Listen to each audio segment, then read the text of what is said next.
Boxing King Media in association with Boxer. Delighted to have with me Joshua Buatsi. Josh, it's a nice top and nice colour as well. Thank you, man. Mint green, everyone said it's nice. Big shout out to the guy that did it. I like it, man. You know what? Both of you are friends. You've been respectful all the way through the announcement, and then today just a little bit of spice came out from both sides. You know, then you're making accusations, which I'll come to in a moment. But did you expect this fight to happen next?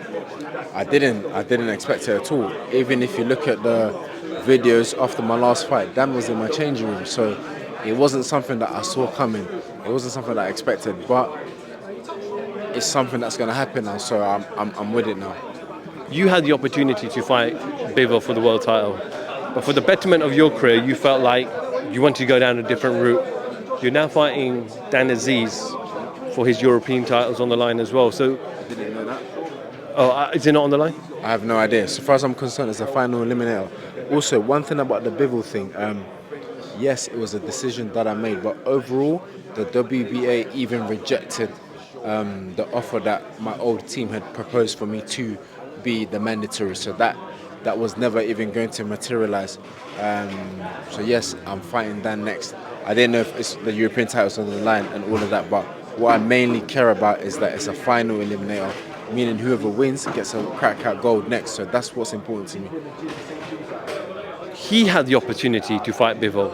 Apparently Frank Smith and Matchroom made him an offer or spoke to him about that fight, and he also moved away from that to fight you. From your perspective, does that move make sense for him? Let me rather say something. When I didn't take the Bivol fight for my own benefits, and then there were rumours that I was going to fight Dan, there were comments from people saying, it's a step down, why is he fighting Dan Aziz? But those same comments from those same people then tried to propose Bivol to Dan. Does it make sense? You said that actually Buatsi fighting Aziz is a terrible fight, it's a step down for him. Okay, nice comment. But a month later, actually, let Aziz fight Bivol. How does that make sense? You want your champion to fight Aziz, but when I was going to fight Aziz, he said it's a crap fight, it shouldn't happen, X, Y, and Z. But anyways, October the 21st, we're here now, so it's going to happen. You've done thousands of rounds of sparring. Like you said, he come and saw you after your fight in Birmingham, and he very respectful to you. How were those sparring sessions? They were good, competitive. Every round was competitive, so I don't expect anything less in this fight. Are you surprised or not surprised with his rise and learning and going away and capturing these belts?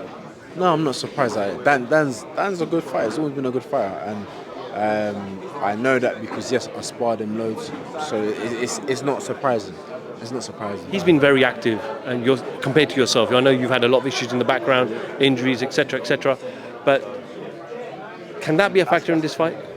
No, because I've stayed in the gym. I think it's a factor if you've been inactive. But you haven't been in the gym. But I've always been in the gym, always sparring, always getting some kind of work in. So his side might look at it and say, yeah, this is a good factor, but for me, it's nothing that I'm considering. From your social media, I saw you training at Adam Booth's gym. So now that the fight's done, the fight's announced, press conferences out of the way, when do you fly out back to the States? I've got about a week or two left in England, then I'll head back out to the States, carry on with camp, and then come back out here and be ready to fight. From your perspective, you beat Dan Aziz October 21. The world title has to be next. Has to be next. It has to be next. It's a final eliminator. It has to be next. It has to be next. Just go back to the weekend. You saw your old friend, still friend, not I say old friend, but he's still your friend, Yeah. Andy Joshua, clinical win there, dominant win. What do you make of his performance overall? Listen, I keep saying to people, it was a setup punch that got the knockout. And as a boxer myself, I have to rate that because he set up round after round after round. And in the 7th round, I think it was, the knockout came. So it was a good performance. The icing on the cake, which people always want to see, is a knockout. And that's what he got. You got the appetite for Joshua Wilder next? I do. I actually would fancy seeing that fight. Yeah, that's the fight where you don't need your mate to be talking to you, because if you're distracted for 1 second, someone's out. So it's that kind of fight where if I'm watching it, leave me. Let me watch the fight. October 21st, headlining O2. You've got yourself, Aziz, and then you've got chief support. You've got Lawal and Chamberlain. So South London going to show up?